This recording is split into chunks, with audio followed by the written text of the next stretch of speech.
Details చూస్తే ఉమ్మడి మహబూబ్ నగర్ జిల్లాలో సీఎం రేవంత్ రెడ్డి ఇవాళ పర్యటించనున్నారు. వికారాబాద్, నారాయణపేట జిల్లాలో పర్యటించి పలు అభివృద్ధి సంక్షేమ కార్యక్రమాల్లో పాల్గొనున్నారు. మధ్యాహ్నం 12 గంటలకు వికారాబాద్ జిల్లా పోలేపల్లికి చేరుకుని రేణుకా ఎల్లమ్మ తల్లికి ప్రత్యేక పూజలు నిర్వహించనున్నారు. అనంతరం జిల్లా మహిళా సమైక్య ఆధ్వర్యంలో నారాయణపేట మండలం అపక్పల్లిలో ఏర్పాటు చేసిన పెట్రోల్ బంక్ను ప్రారంభించనున్నారు.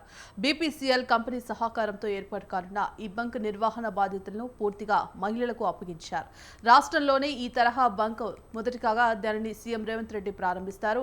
అనంతరం అపక్పల్లిలో ఇందిరమ్మ ఇళ్ల నిర్మాణాల శంకుస్థాపన కార్యక్రమంలో పాల్గొని నారాయణపేట మెడికల్ కాలేజీ అకాడమిక్ బ్లాక్తో పాటు ఇతర భవనాల నిర్మాణాలకు శంకుస్థాపన చేయనున్నారు.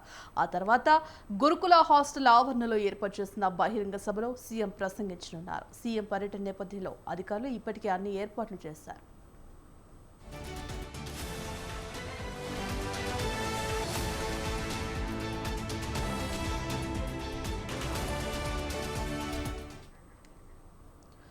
నారాయణపేట జిల్లాలో సీఎం రేవంత్ రెడ్డి పర్యటించబోతున్నారు. మధ్యాహ్నం 2 గంటలకు గురుకుల హాస్టల్ ఆవరణలో ఇందిరమ్మ ఇళ్ల పనులకు శ్రీకారం చుట్టనున్నారు.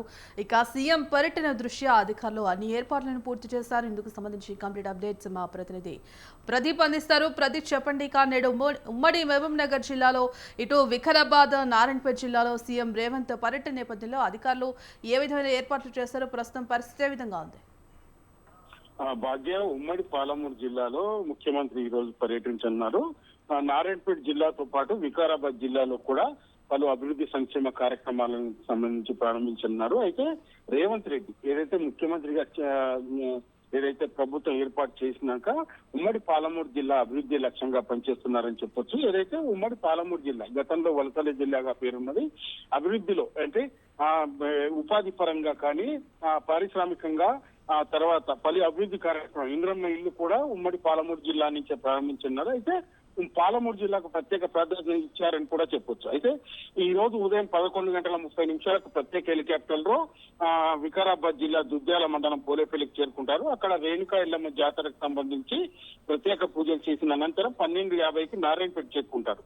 అక్కడ మహిళా సమాఖ్య ఆధ్వర్యంలో 1,23 కోట్లతో నిర్మించిన పెట్రోల్ బంకును మహిళా సమాఖ్య పెట్రోల్ బంకును అంటే రాష్ట్రంలోనే మొదటి తర ఇది మహిళా పెట్రోల్ బంకు ప్రారంభిస్తారు. అనంతరం 26 కోట్లతో నిర్మించిన నర్సింగ్ కళాశాల నిర్మాణానికి శంకుస్థాపన చేయడంతో పాటు 56 కోట్లతో నిర్మించిన వైద్య కళాశాల మొదటి సంవత్సరం అకాడమిక్ బ్లాక్లను కూడా ప్రారంభించున్నారు. అదేవిధంగా అక్కడే 130 కోట్లతో ప్రభుత్వ వైద్య కళాశాల వసతి గృహం నిర్మాణానికి శంకుస్థాపన, 200 కోట్లతో యంగ్ ఇండియా సమీకృత గురుకుల సముదాయానికి కూడా భూమి పూజ చేస్తారు. 558 కోట్లతో నిర్మించిన నారాయణపేట గ్రామీణ ధన్వాడ పోలీస్ స్టేషన్ భవనాలను ప్రారంభిస్తారు. 295 కోట్లతో ఏదైతే తుంకిమెట్ల, నారాయణపేట, కోటకొండ, మద్దూరు, అప్పకపల్లి, గుండుమాల్, మద్దూరు, లింగల్చేడు రహదారులు హై లెవెల్ పనులను కూడా ప్రారంభిస్తున్నారు. అయితే అనంతరం దీనికి సంబంధించి 2 గంటలకు సంబంధించి 2:30 ఏదైతే వైద్య కళాశాల ఆవరణలో ఏర్పాటు చేసిన బహిరంగ సభలో కూడా పాల్గొంటారు.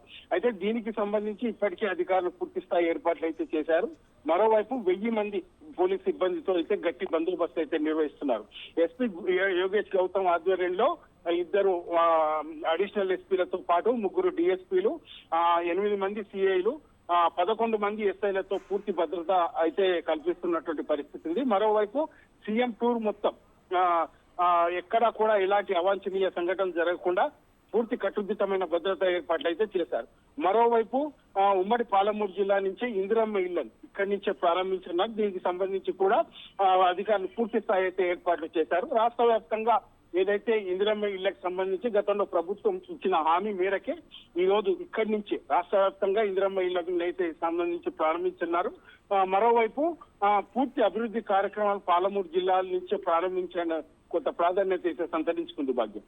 Right, thank you Pradeep.